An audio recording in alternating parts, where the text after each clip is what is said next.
Matius 28 ayatnya yang pertama sampai ayatnya yang ke-10. Kita akan baca secara bergantian dari saya, jemaat, dan seterusnya sampai ayatnya yang ke-10 kita akan baca bersama-sama. Saya akan membacakan judul perikopnya, Matius 28 ayatnya yang pertama sampai ayatnya yang ke-10. Ayat pertama dengan judul perikop Kebangkitan Yesus. Setelah hari Sabat lewat menjelang mengisinya fajar pada hari pertama minggu itu, pergilah Maria Magdalena dan Maria yang lain menengok kuburan itu. Maka terjadilah gempa bumi yang hebat, sebab seorang malaikat Tuhan turun dari langit mendatangi dan menggulingkannya lalu duduk di atasnya. Wajahnya bagaikan kilat dan pakaiannya putih bagaikan salju. Dan bagi penjaga-penjaga itu gemetar. Dan menjadi seperti orang-orang mati. Akan tetapi malaikat itu berkata kepada perempuan-perempuan itu, "Jangan kamu takut, sebab aku tahu kamu mencari Yesus yang disalibkan itu. Ia tidak ada di sini, sebab ia telah bangkit, sama seperti yang telah dikatakannya. Marilah, Lihatlah, ia telah berbalik. Dan segeralah pergi dan katakanlah kepada murid-muridnya bahwa ia telah bangkit dari antara orang mati. Ia mendahului kamu ke Galilea, di sana kamu akan melihat dia. Sesungguhnya aku telah mengatakannya kepadamu." Mereka segera pergi ke tempat itu dengan takut, dengan sukacita dan sabar, dan lari cepat untuk menunjukkannya kepada murid-murid Yesus. Tiba-tiba Yesus berjumpa dengan mereka dan berkata, "Salam bagimu." Mereka mendekatinya dan memeluk kakinya serta menyembahnya sama-sama. Maka kata Yesus kepada mereka, "Jangan takut, pergi dan katakanlah kepada saudara-saudaraku supaya mereka pergi ke Galilea, dan di sanalah mereka akan melihat aku." Ya, Bapak Ibu, saudara-saudara yang dikasihi oleh Tuhan kita Yesus Kristus, hari ini kita merayakan yang namanya Paskah. Ada yang sudah mengerti apa itu Paskah? Hari kebangkitan Yesus Kristus dari antara orang mati. Ada orang yang sering salah kaprah. Ada kemarin saya lihat di Facebook, orang mengucapkan selamat Paskah di hari Jumat Agung. Itu dua hal yang berbeda, dua peristiwa yang berbeda. Jumat Agung adalah kematian, Paskah adalah kebangkitan. Jangan sampai saya temukan jemaat di sini juga ada yang salah ucap ya. Kalau Jumat Agung yang Jumat Agung, kalau Paskah ya Paskah. Paskah itu adalah hari kebangkitan Tuhan kita Yesus Kristus dari antara orang-orang mati. Nah, saudara-saudara yang terkasih, kalau kita lihat deretan peristiwanya dari Yesus lahir, bulan Desember kemarin kita telah merayakannya yang disebut dengan Natal, ya kan? Yesus lahir, habis Yesus lahir, dia mengajar di berbagai tempat. Dia keliling kota demi kota, mengajar. Tapi sebaik-baiknya Yesus, ada juga orang yang tidak menyukainya.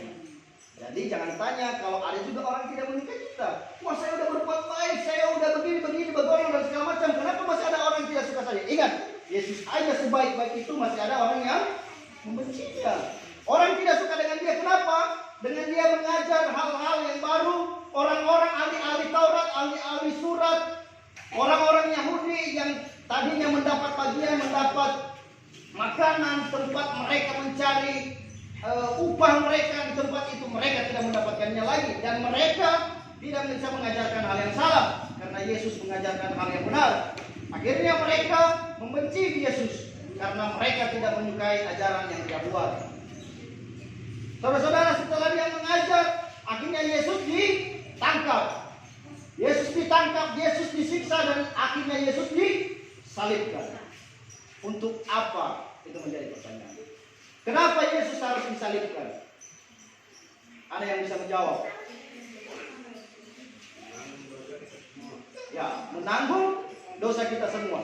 Seharusnya yang di atas kayu salib itu saya. Seharusnya yang di atas kayu salib itu Bang Dino.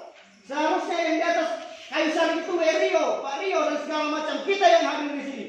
Karena kenapa? Kita adalah manusia yang penuh dengan dosa. Dan hukuman Romawi pada saat itu, orang yang berbuat dosa itu disalibkan. Tetapi di dalam Yohanes 3 ayat 16 dia berkata, "Karena begitu besar kasih karunia Allah, sehingga ia mengaruniakan anaknya yang tunggal, supaya setiap orang yang percaya kepadanya tidak binasa, melainkan beroleh hidup yang kekal. Ingat, ini hanya anugerah, bukan karena Bapak Ibu baik maka Yesus datang, bukan. Tapi karena Allah kita penuh dengan kasih, maka Allah itu mengutus anaknya yang tunggal untuk menggantikan kita disalib di atas kayu salib. Berat nggak untuk memilih ini? Sangat berat. Kalau misalnya siapa yang ada yang punya anak, kan contoh saya kasih ilustrasinya begini. Saya punya masalah dan akhirnya saya mau dipenjara. Ini saya ini hanya ilustrasi, mau dipenjara. Kalau kira-kira anaknya Pak Rio saya minta, misalnya Kamero, Pak Rio minta Kamero dong gantikan saya di dalam penjara, mau nggak kira-kira Pak Rio? Nggak mau. Siapa mau ngasih anaknya ke dalam penjara? Tapi ingat, karena begitu besar kasih Allah, ia mengaruniakan anaknya yang tunggal. Anak yang tunggal itu anak yang disayang biasanya. Kalau lecek dikit aja tangannya, aduh kayak Pak Al dengan Al sekarang kan. Kalau Al sakit, pusing nggak Pak Al? Pusing kan, cari obat, bagaimana supaya sembuh dan segala macam. Tapi Tuhan kita, Allah kita memberikan anaknya yang tunggal. Itu bukti dari kasih. Jadi saudara-saudara, Paskah itu adalah yang pertama bukti kasih Allah akan dunia ini. Kita manusia yang berdosa. Kita manusia yang sering membuat kejahatan. Saya ini yang berdiri di hadapan Bapak Ibu bukan dari latar belakang yang baik-baik. Saya bukan anak rohaniawan. Masa lalu saya juga bukan orang-orang yang sering ke gereja. Saya malah sering berkunjung ke tempat-tempat yang tidak Tuhan sukai dulu. Tapi karena begitu besar kasih Allah, ia menyelamatkan saya dan Bapak Ibu. Saya bisa berdiri hari ini di hadapan Bapak Ibu saudara-saudara. 10 tahun yang lalu saya tidak pernah berpikir. Karena kenapa? Karena saya masih hidup di dalam dunia ini. Semua kenakalan anak-anak remaja, kenakalan pemuda-pemuda, saya terlibat di dalamnya. Peminum, perokok, pemakai, dan hidup di dalam kebebasan. Itu hidup saya yang dulu. Tapi karena kasih karunia Tuhan, hari ini saya bisa berdiri di hadapan Bapak Ibu. Saya pernah berpikir, kalau saya tidak dipanggil menjadi hamba Tuhan, hanya ada 2 tempat saya. Yang pertama, saya di dalam penjara. Karena kelakuan saya yang tidak menyenangkan hati Tuhan. Kedua, saya ada di neraka. Kalau saya tidak dipanggil oleh Tuhan dan Tuhan nyatakan kasihnya dalam hidup saya, 2 tempat itu yang Tuhan sediakan untuk saya. Satu di dalam penjara, dan kedua di dalam neraka. Tetapi saya bersyukur hari ini bisa berdiri di hadapan Bapak Ibu karena kasih karunia Tuhan. Dan saya percaya juga masing-masing dari kita pasti ada kita menikmati kasih karunia Tuhan.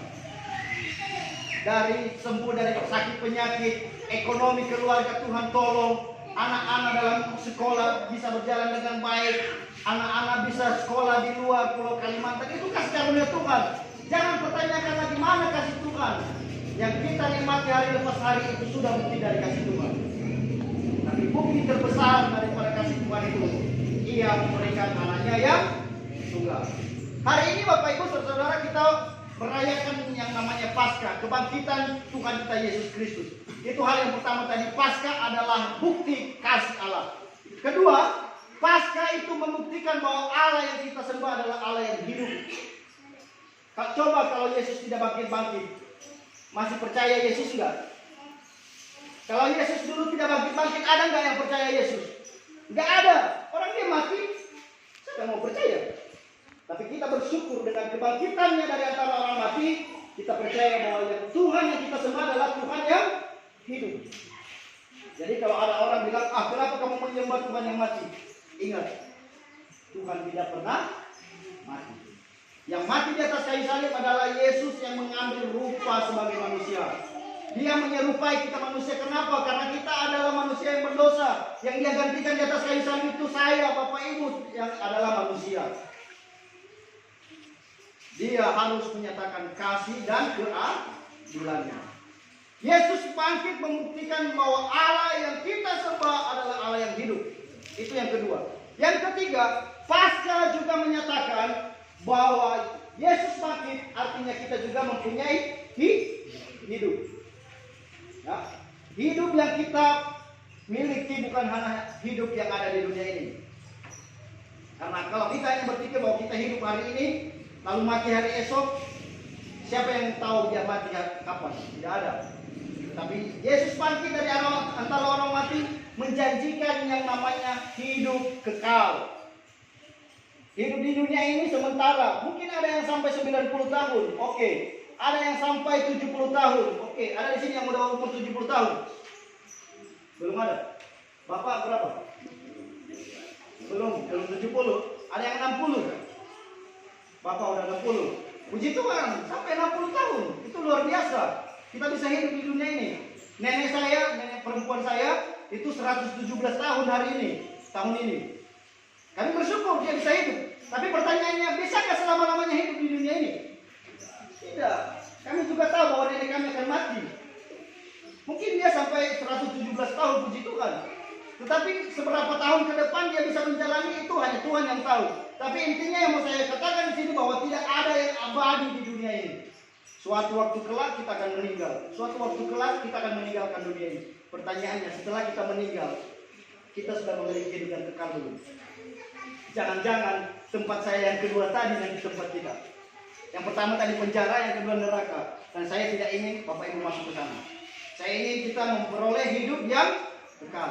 Ingat bahwa Yesus berkata, akulah jalan, kebenaran, dan hidup. Tidak ada seorang pun yang sampai kepada Bapa tanpa melalui aku. Artinya apa? Kalau kita mau masuk surga, kita harus percaya siapa? Percaya Tuhan Yesus. Hari ini Bapak Ibu sudah dengar, sudah saya sampaikan. Kalau Tuhan nanti tanya di sana, sudah disampaikan belum? Saya bisa bertanggungjawabkan. Saya sudah sampaikan Tuhan di acara Paskah waktu itu, bahwa hanya di dalam Tuhan ada kehidupan yang kekal. Jadi Bapak Ibu yang terkasih oleh Tuhan kita Yesus Kristus, ada 3 poin yang saya sampaikan tadi. Ada yang masih ingat? 3 poin dari Paskah tadi. Yang pertama, Paskah membuktikan apa? Membuktikan gajah. Paskah membuktikan apa? Bukti kasih Allah. Yang kedua, Paskah membuktikan bahwa Allah yang kita sembah adalah Allah yang hidup. Ketiga, Paskah membuktikan bahwa kita memiliki hidup. Jadi ada 3 ya. Yang pertama, coba diingat, yang perempuan aja dulu. Nih, sebagai penutupnya ini kita coba ujian harian ini. Oke, Paskah membuktikan 1, perempuan. Hah? Bukti kasih Allah. Oke. Yang kedua, Paskah membuktikan apa? Hah? Apa? Allah yang kita sembah adalah Allah yang hidup. Oke. Yang ketiga, Paskah membuktikan apa? Bahwa kita memiliki hidup yang kekal. Oke, sekarang laki-laki. Laki-laki saya nggak ajar lagi karena udah dengar tadi. Oke. Ada 3 poin Paskah. Yang pertama adalah Paskah membuktikan kasih Allah. Hanya 1 orang saya dengar dari sini.